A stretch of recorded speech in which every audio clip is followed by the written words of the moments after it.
கர்த்தருடைய வீட்டில் நீடித்த நாட்களெல்லாம் நான் இருப்பேன். அது நான் சொல்லுவேன், அது நித்தியத்தை குறித்து பேசுகின்றது. கர்த்தருடைய வீடு என்பது இன்றைக்கு நாம் கர்த்தருடைய பிரசனத்தில் இருக்கோம்.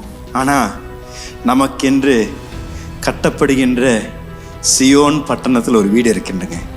சங்கீதக்காரன் அவனுடைய சங்கீதத்தை எழுதும் பொழுது அன்னைக்கு அவன் தரிசன கண்களை பார்க்குறான். ஆண்டவரே, ஒரு நாள் வரப்போகின்றது, அன்றைக்கு நித்தியமாக நீர் எங்களுக்காக ஆயத்தப்படுத்தின வீட்டில் நாங்கள் தங்கியிருப்போம். ஆண்டவரே, அதை நாங்கள் எங்களுக்கு ஞாபகப்படுத்தி கொள்கின்றோம். ஒரு கிறிஸ்துவனுக்கு இருக்கக்கூடிய மிகப்பெரிய நம்பிக்கை இதுதாங்க.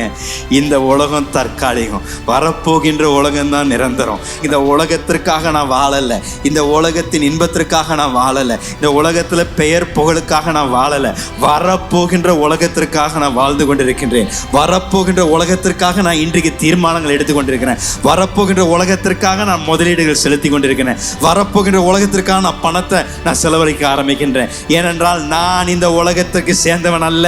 நான் இன்றைக்கு பயணம் செய்து கொண்டிருக்கின்றேன். இன்றைக்கு நான் இங்கே இருப்பேன், நாளைக்கு நான் அங்கே இருப்பேன். அதனால நான் என்னுடைய கண்களை அந்த பரலோக பட்டணத்தின் மேலே வைத்து கொண்டு சியோனை பார்த்து கொண்டு நான் ஆண்டவரை பார்த்து சொல்ல, ஆண்டவரே, இங்கே என்ன நடந்தாலும் நடக்கலனாலும் ஒரு நாள் வரப்போகின்றது. நீர் இந்த பூமியில வந்து ஆண்டவரே எங்களுக்கும் பரலோகத்துக்கும் இருந்த அந்த பிளவை நீங்க மாற்றி மீண்டும் நாங்கள் தேவ ராஜ்யத்தில் நித்தியமாக வாழும்படியாக எங்களுக்கு தந்த கிருபைக்காக என்னுடைய வாழ்நாளை இந்த பூமிக்காக நான் வாழாமல் நித்தியத்திற்காக நான் வாழும்படியாக நான் தீர்மானம் செய்கின்றேன். ஆண்டவரே, அந்த பரம அழைப்பின் பந்தய பொருளுக்காக நான் ஒவ்வொரு நாளும் என்னுடைய ஓட்டத்தை நான் உண்மையோடு ஓடும்படியாக எனக்கு கிருபை தாங்க. ஆண்டவரே, என்ன ஒரு அருமையான சங்கீதம். அவருடைய வீட்டில் நான் வாழ்நாளெல்லாம் நீடித்து நான் தங்கியிருப்பேங்க. ஒரு நாள் வரப்போதுங்க, நம்ம அட்ரஸ் மாறும். இது வரைக்கும் 473 கிராஸ்கட் ரோடில் இருந்திருக்கலாம். ஆனால் ஒரு நாள் வரும், அது என்னுடைய அட்ரஸாக இருக்காது. எனக்கென்று ஒரு நிரந்தரமான ஒரு அற்புதமான ஒரு அட்ரஸ் ஒன்று உண்டு. இங்கே இருக்கின்ற ஒவ்வொரு இரத்தத்தால் கழுவப்பட்ட தேவ பிள்ளைக்கும் ஒரு நிரந்தரமான ஒரு முகவரி உண்டு.